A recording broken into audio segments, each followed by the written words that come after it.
Cuando, cuando vamos a hacer la identidad presencial, voy a pedir que por favor alguno de los compañeros que está aquí me pueda ayudar en grabar la identidad presencial, porque no lo voy a poder hacer, no es tan fácil como abrir el Zoom, porque vamos a estar en presencial, para beneficio de ustedes mismos, para que los ejercicios que se haga ahí lo puedan ver nuevamente. Voy a pasar el canal de YouTube que tenemos para la materia, para este semestre. Y ahí es donde más se van a subir todas las clases.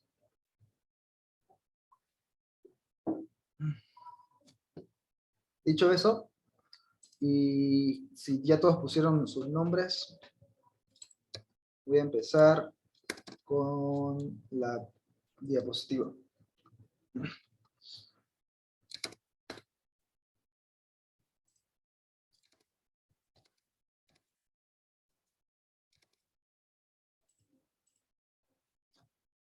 Esta es la diapositiva de la materia. Vamos a hablar un poquito de lo que es nuestra materia este semestre. Control automático. Una introducción, una breve introducción. Pueden ver mi pantalla, ¿no? Sí, se ve bien. Ya, entonces, a ver, les voy a pedir que por favor, si tienen dudas, si no se escucha bien, si está lento, me avisan para no hablar en vano y esperar un rato hasta que se estabilice el internet. No tengan miedo de preguntarme, les voy a ayudar con eso. Disculpa, ¿la diapositiva la vas a subir al Classroom? Voy a subir esta diapositiva y la siguiente también para que ustedes se guíen y puedan hacer su exposición. Porque más o menos me parece que está bien la otra ayudantía, la otra diapositiva en eso, en función de eso se pueden guiar para su exposición, pero va a ser subido. ¿Ya? García Serrano. Ya, está bien, gracias. Control automático entonces, esta es nuestra materia. He escuchado mucho decir que control automático es complicado, que te vas a tirar, que el ingeniero te pone ejercicio complicado, que es harto, y le tienen mucho miedo, creo que tienen mala fama, y que es fea. No, en realidad creo que control automático es de las materias más bonitas de la materia, y creo que es jugar mucho más con propuestas, mucho más con tu imaginación, y casi que se asemeja a un rompecabezas, podría decir que me gusta decir eso, porque tenés un dispositivo, tenés una válvula, tenés un cilindro, tenés tu alimentador, y sabes cómo funciona la válvula, sabes cómo funciona tu cilindro, y vas combinando eso para armar un circuito. El enunciado te va a decir que quiere cortar láminas de acero de tal medida que se haga, por favor, para 1000 unidades. Entonces vos tendrías que poner tu pulsador, tendrías que poner tu alimentador, tu unidad de mantenimiento, tu cilindro, pistón de simple o de doble efecto, según sea el caso, y combinarlo y empezar a armar. Es bonito cuando conseguís hacer uno y a través de un pulso, todo ese dispositivo que estaba ahí, que de manera independiente no hacen nada, pero al que vos combinás eso, vos unís todas las piezas y empieza a funcionar solo. Y es como, vos hiciste eso, sin vos no hubiese funcionado eso. Eh, Así, con uno, con un circuito y con muchos más circuitos. El control automático es incluso jugar con cada uno de los dispositivos para hacer algo. Y tiene muchísimas combinaciones, hay muchas maneras de hacer. No, tenemos que enfocarnos mucho más en cómo funciona uno de esos dispositivos para combinarlo con otro. Cómo funciona el otro para combinarlo con ese. Y así. De eso se trata. De imaginación y de proponer alguna manera de hacerlo, ¿no? Usas mucho más imaginación o visualización para llegar a lo que querés llegar, a lo que te dice el enunciado. Entonces, control automático dice aquí que es la ciencia de la retroalimentación. Ahorita vamos a ver a qué se refiere con retroalimentación. Aquí hay una definición, es una estrategia, dice, que permite regular el comportamiento de variables del mundo real de acuerdo a un objetivo deseado. Permite regular. Ahorita vamos a entender lo que es lazo abierto y lazo cerrado, que tiene mucho que ver lo que es la retroalimentación. Otra definición podríamos decir que consiste en usar información de la variable que deseamos controlar y compararla con lo deseado para generar un error y de acuerdo a este error actuar sobre el sistema. Les voy a decir un ejemplo muy breve. Esperen, más adelante está el ejemplo, mejor no me adelanto y les diré después. A esto refiere con retroalimentación.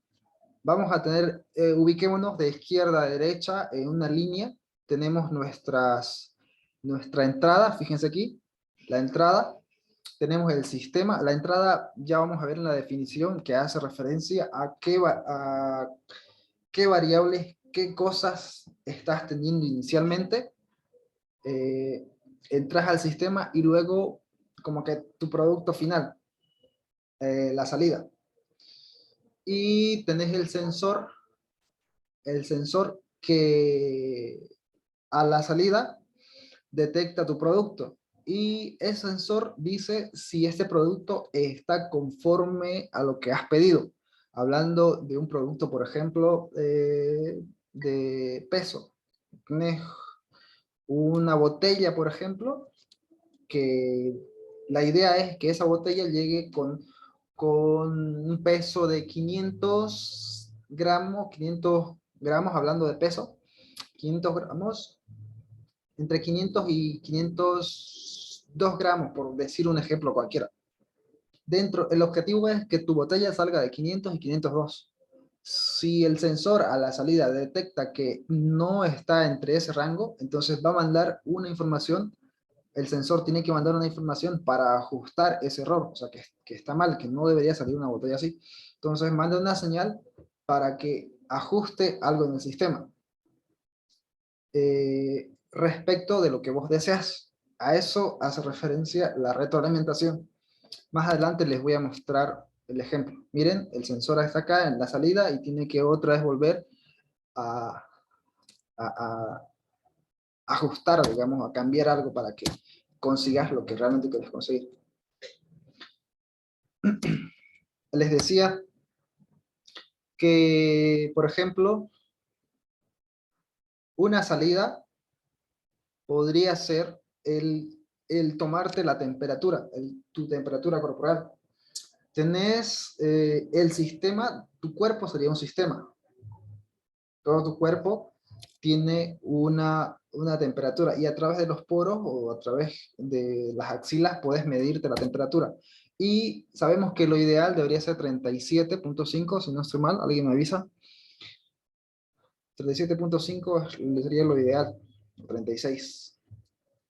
Entonces, a través de ese termómetro, o a través de la salida, que sería tus axilas o tus poros, tenés la información de que tu cuerpo no está como debería estar. Supongamos que estás con fiebre y estás en 39. Entonces, el termómetro te dice que estás fuera de lo que vos deberías estar, o de lo deseado, o del objetivo. Al estar con 39, con esa información de salida, tomas una acción que sería, no sé, tomarte alguna pastilla o hacer algo para reducir eso. Ah, aquí también estamos usando un ejemplo de retroalimentación, si es que no quedó claro con el anterior. Eso entonces sería una salida. Una salida sería medir la temperatura y a través de esa salida, de esa información, hacer algo para ajustar. Y luego las entradas, hablando de hablando de de la definición de lo que es entrada.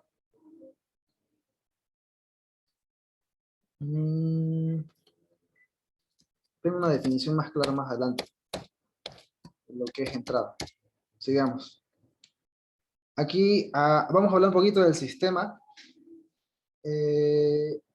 Miren, dice, un sistema es cualquier objeto real o conceptual que consta de componentes. Estos serían los componentes, lo que está dentro del sistema.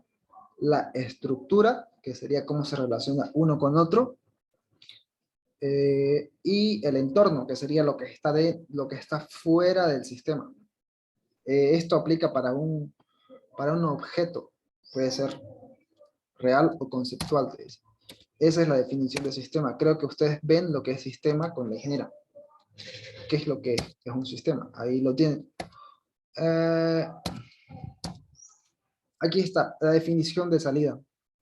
Salida, variable que indica el comportamiento que deseamos controlar.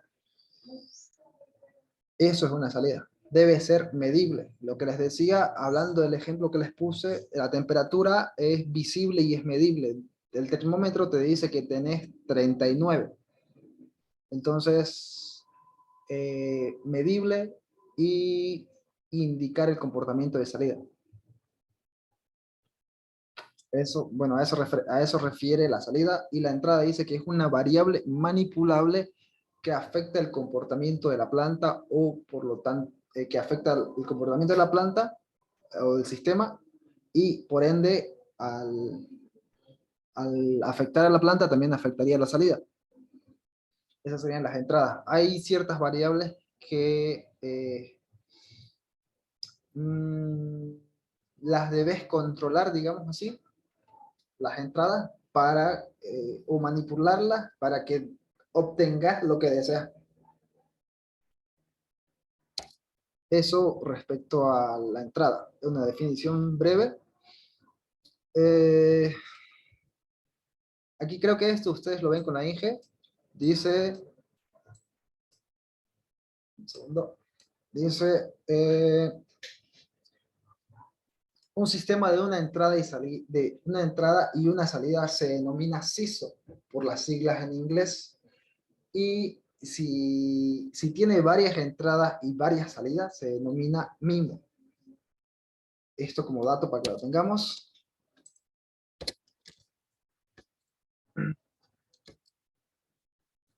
La definición de un sensor es un dispositivo empleado para medir las variables de interés de la planta, normalmente la de salida.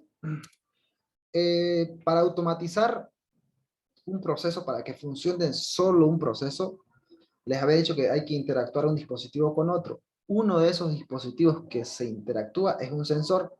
A través del sensor captas información, si está con mucha temperatura, si está con mucho peso, si estás con mucho líquido, si el sistema está con demasiado líquido, o querés saber el peso ideal que debería tener cierto producto. A través de un sensor metes la información al sistema, y el sistema pueda hacer los ajustes necesarios.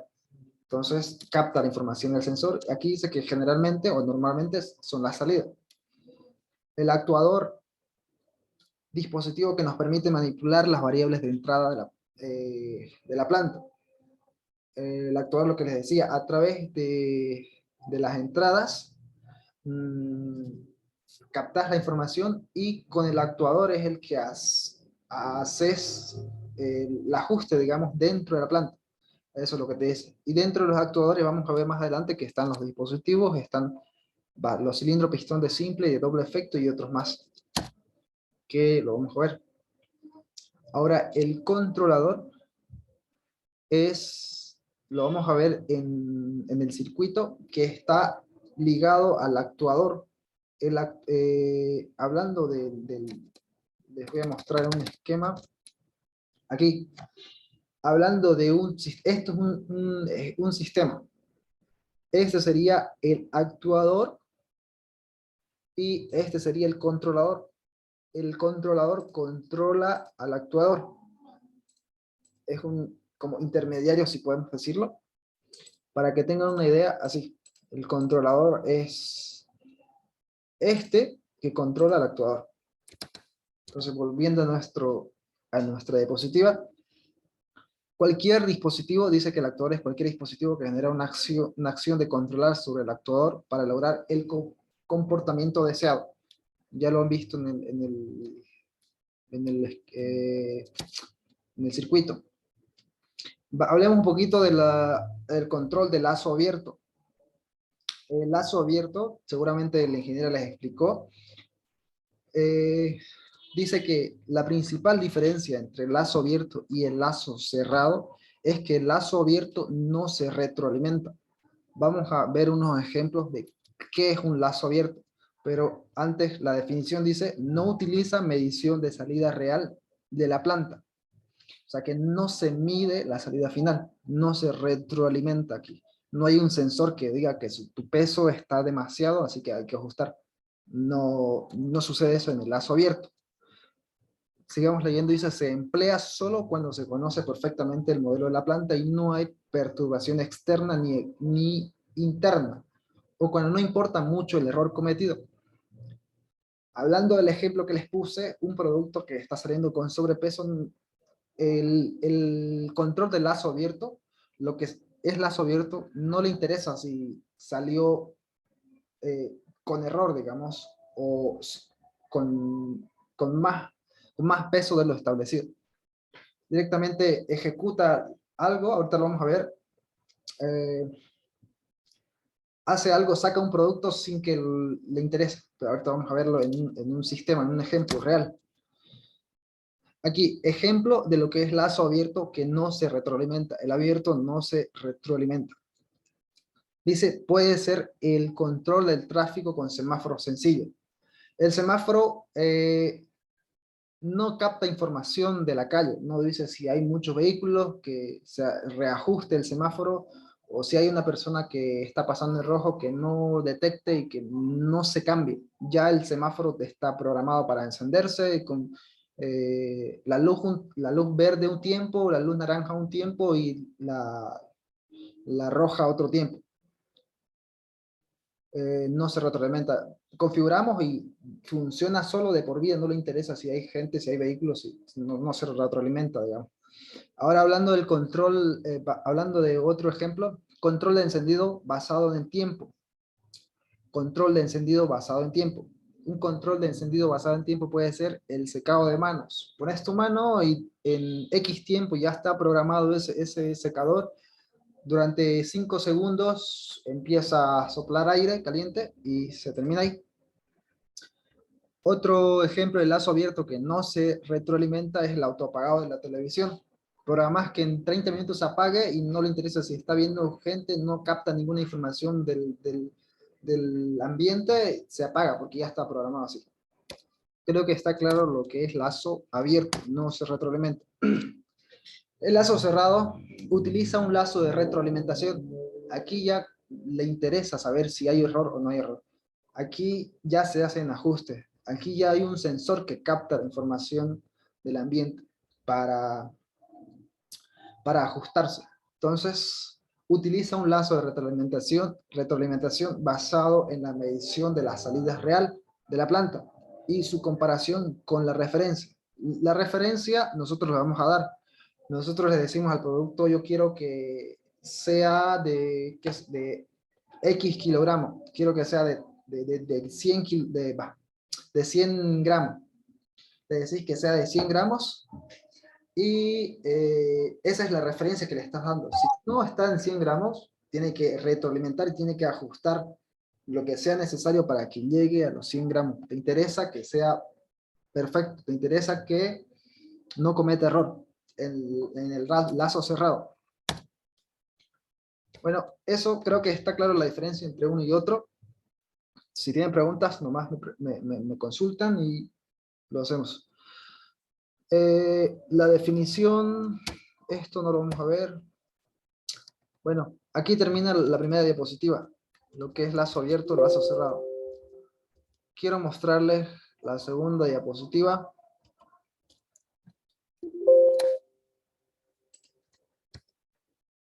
La segunda diapositiva habla de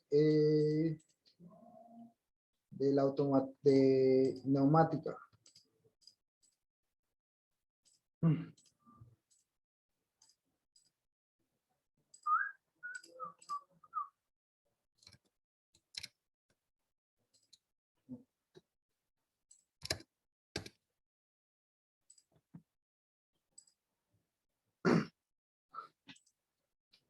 Esto es automatización neumática. Vamos a ver los conceptos básicos, vamos a ver algunos elementos que vamos a utilizar y el esquema.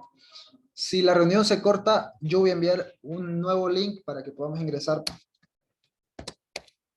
Definición de neumática. Es la técnica que utiliza el aire comprimido como vehículo para transmitir energía. El combustible de la neumática es el aire comprimido. No es el líquido. Si fuera líquido se llamaría hidráulica. Neumática porque utiliza el aire. Ventaja de esto es que es sencillo, sencillez en el sistema de mando. Pues se comandan por las válvulas, se comandan por los cilindros y otros dispositivos que hay. Rapidez de respuesta del sistema neumático. O sea, es súper ágil el movimiento de esto. Economía de los sistemas neumáticos una vez instalados. Vamos a ver que el inconveniente cuesta mucho instalar, cuesta mucho tus cilindros, comprarte todos los dispositivos, hacer tu esquema, pero ya después hacer tu circuito una vez que está instalado, ya aquí te dice que es más barato, más económico. Entre los inconvenientes de esto es la instalación cara en general, que ya les decía. El mantenimiento de aire en buenas condiciones es costoso. El mantener el aire, ustedes saben que el aire es sucio, contaminado, necesitamos purificar ese aire, así que es costoso. Ese es uno de los inconvenientes. Esquemas complejos de modificar y depurar. Aplicaciones, vamos a ver ahorita las aplicaciones de la neumática, pero aquí pueden ver, por ejemplo, se utiliza la pintura por pulverización. En la sujeción, un segundo. Sujeción y movimiento en la industria maderera. Sujeción para escolar, pegar en cliente o soldar plástico. Manipulación neumáticos, algunas aplicaciones aquí son varias, no las voy a leer. Aquí las propiedades. Tenés disponibilidad, podés almacenarlos, simplicidad de diseño y control. Es relativamente simple, como les decía, diseñarlo, proponer. Elección de movimiento, economía, fiabilidad, seguridad, algunas de las propiedades. Magnitudes, utilizamos mucho, como les he dicho, aire comprimido, y por ende ese aire comprimido trabaja a presiones distintas, obviamente mayor que la atmosférica, porque necesita empujar, necesita tener fuerza. Entonces son presiones altas. Vamos a hacer ejercicios nosotros antes de dar examen con la INGE, que su examen de neumática es teórico y hay que hacer cálculos. Cálculos como el volumen, cálculos en el diámetro de una parte del cilindro, cosas así. Entre las presiones, entre las unidades de presión tenemos el bar, el pascal, la atmósfera, ustedes ya saben esto. Presión absoluta, esto lo vamos a ver luego. Aquí tenemos algunas ecuaciones de los gases que lo usamos poco. Leyes de Charles y Gay-Lussac. Sistema neumático básico.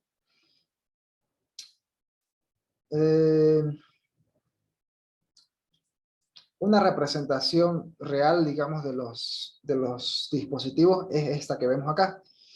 Tenemos un compresor, tenemos motor eléctrico, el presostato tenemos el depósito, el manómetro, tenemos el filtro de línea,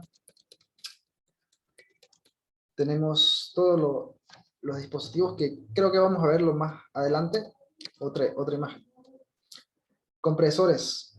Para las personas que quizás van a exponer el tema de compresores, esta diapositiva tomen como una referencia para cómo presentarlo. De todas maneras, al final, como les dije, para los otros grupos vamos a tener un momento para dar algunas recomendaciones de su diapositiva. Entonces, dentro de los compresores, compresores, tenemos compresores de desplazamiento. Dentro de los desplazamientos están los alternativos y los rotativos. Dentro de los alternativos están el émbolo, el diafragma. Dentro de los rotativos están el paleta y el tornillo. Son los tipos de sensores que hay. Aquí más o menos una representación visual de los distintos tipos de sensores. Ya hablando de cada uno de ellos, desglosando un poco más, tenemos las etapas, tenemos otros tipos de sensores que lo van a exponer seguramente los que les tocó sensores. Compresores rotativos. Aquí noten bien que esta diapositiva muestra mucho la diferencia visual entre uno y otro. Es fácil de distinguir y está como claro, y hay pocas imágenes. Hay, perdón, hay muchas imágenes y pocas letras.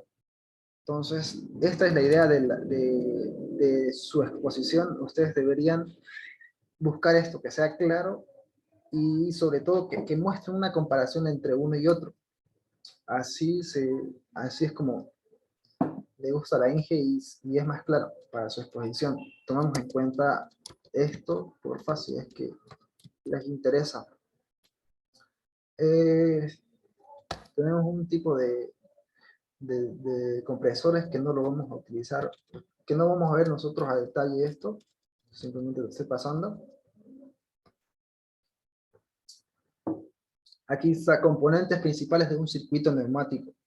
Aquí les decía, un circuito, visualicen un circuito de carrera, es lo mismo, por donde el aire comprimido debería ir por todos esos dispositivos para, a través de correr todos esos dispositivos, llevan energía y hacen algo, hacen una acción.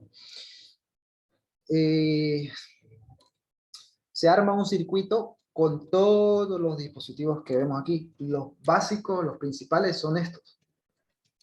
Tenemos válvula reguladora de caudal, que sería esto. Tenemos un tipo de válvula aquí, y tenemos la unidad de mantenimiento. Esto son los componentes básicos de un circuito. Aquí vamos a desglosar un poquito más lo que es la unidad